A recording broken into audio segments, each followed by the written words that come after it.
Yeah, at the moment, my daily work is changing continuously because right now I'm in an operating theater that we closed last week and transformed it into a COVID ICU. And this is the second block out of 3 in my hospital. So now we have a general ICU that is clean with no COVID patient. But now we canceled all the elective and non-urgent surgery, and we are using 2 other theaters for COVID patients. So we are expecting a surge in the next days, and we all hope that this surge will not reach the intensity of Lombardy. We are probably 9 to 10 days behind Lombardy, and the intensity that this epidemic reached in the area around Milan was really hit very hard the healthcare system. So many hospitals are nearly collapsing, and the forecast for the next 10 to 15 days is even worse. So this situation changed completely our lives in little more than 1 week. We are working very hard with extraordinary efforts in order to increase our ICU capacity and hospital capacity.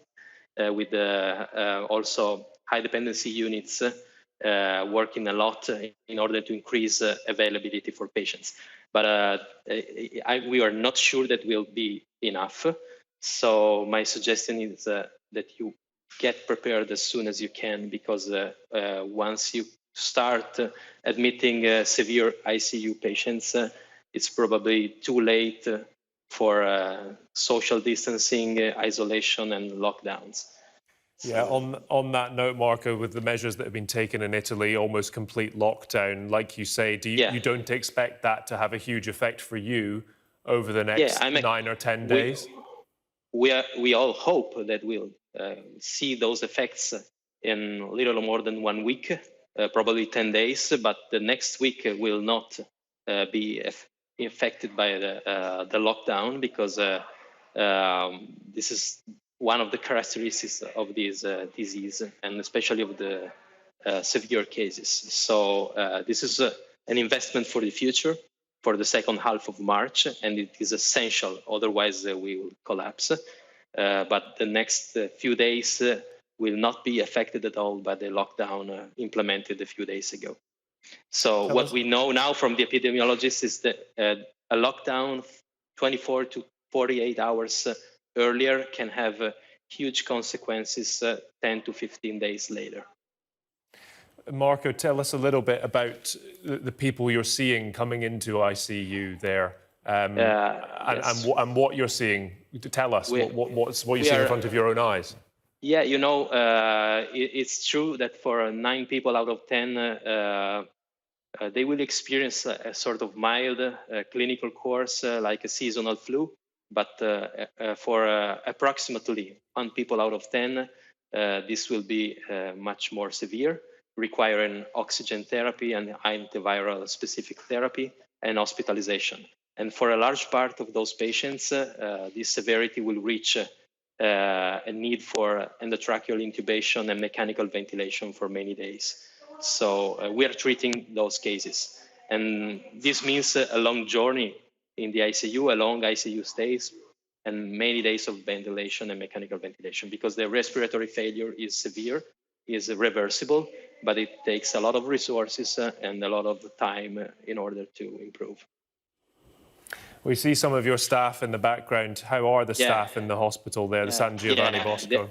We are still opening this block, and we are just admitting now the first patients, and I'm in the clean area.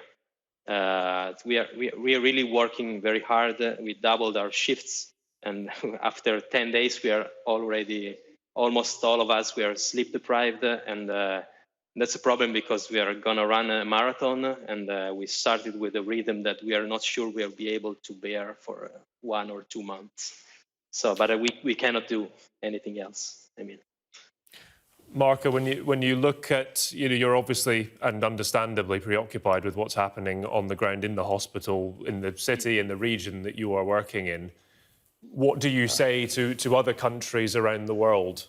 to other countries. I have a lot of contacts with colleagues. I've been contacted by media outlets and colleagues all over the world in the last 4 or 5 days. And I'm trying to spread the word as fast as we can, get prepared as soon as possible, because the only way to prevent healthcare system collapse is to enforce a lockdown as soon as possible, to increase your ICU capacity and your hospitalization capacity, and to use simulation and to train in using PPEs, personal protective equipment, because it's crucial. Because if a lot of healthcare staff get sick in the first few weeks, then you will not have anybody able to take care of the patients. Yeah, on that, Marco, have you and your colleagues, the healthcare professionals, are you? I know you said you're sleep deprived. Are you holding up in terms of being infected by this virus yourselves? Yeah, I have a couple of colleagues who had tested positive last week. So we were tested, and I'm negative now. I have to repeat my test on Tuesday. And I know of colleagues in the red zones in Lombardia where they were overwhelmed by patients that refused to be tested as they were asymptomatic, and they chose to continue to treat infected patients and working with suspect infected colleagues because the workforce is really scarce, and ICU patients need very specialized staff, both clinicians and doctors, and both nurses. Nurses are the real heroes of this epidemic and this emergency. Yeah. Just finally, Marco, I know you said that you're focusing on trying to expand capacity. You're standing in a room that is now being turned into a ward. Does Italy and your region have that excess capacity to draw on? And how important is it to have those things in place when you're looking at other countries early on? Yeah. I'm not sure that all regions in Italy will be able to do the same as Lombardy. Lombardy is one of the richest and with the largest leading teaching hospitals, and they are making extraordinary efforts. And also we have the advantage of having them some 10 days ahead of us. So we will take the opportunity to learn from them. We are sharing information very quickly with colleagues. We have daily webinars and networks to share information. We are really making extraordinary efforts because this is an unprecedented situation for all of us. And I hope that other countries, but I cannot predict what will happen in countries with less efficient healthcare systems, and also less abilities to create networks and to collaborate, because we cannot work in a silo. We have to work in a network. Okay, so we have a responsibility for all the patients, not only for the patients that we admit in our specific hospital. Marco, just finally, when you started on this career journey, I mean, did you ever expect to be in this situation right now? I'm aware you probably have prepared for it very well, but now it's here. No. How do you feel?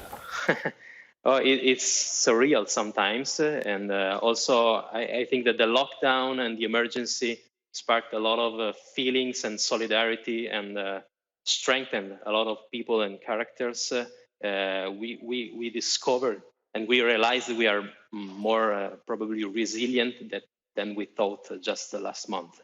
I'm prepared to treat those patients because those are respiratory failures, and this is my daily job.